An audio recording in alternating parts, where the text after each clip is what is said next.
be. So, ipapakita ko sa inyo. Okay? Andito na. So, ito siya. Ang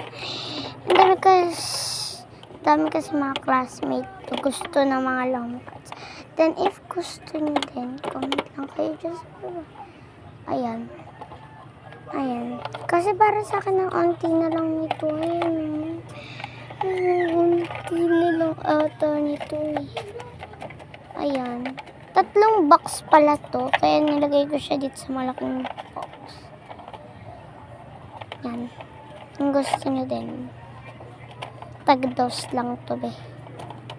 Charot. Tag-piso lang to. Okay. That's okay. Then, ipakita ko sa inyo. Kasi nakalagay yung sticker ko naman. Meron ako sticker dito, nakalagay lang dito sa may parang notebook. Ayan. Ayan. Ayan. Ayan. O, diba? Basta. Wait lang. Ito yung akin. Ito pa yung iba kong sticker. Ayan. Walang nakalagay dito, ha. Ito, mga maliliit lang. Ito yung mga malalaki. Ayan. Then, ayan. Pen at saka gunting at lapis. Kasi, gusto ko talaga ng ano. Okay na yan. So, ito naman yung colors ng tita ko.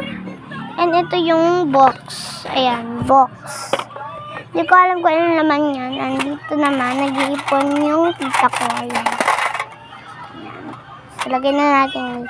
Ito din yung mga notebook ng tita ko. Tsaka yung mga luma nilang gamit. Ayan. Actually, ginagamit nila ito sa school nila. Then, ito naman, yes, wala lang. Ganyan-ganyan lang. Tapos may idea ko. Dito ko na lang lagay yung sticker ko, okay? So, bye-bye!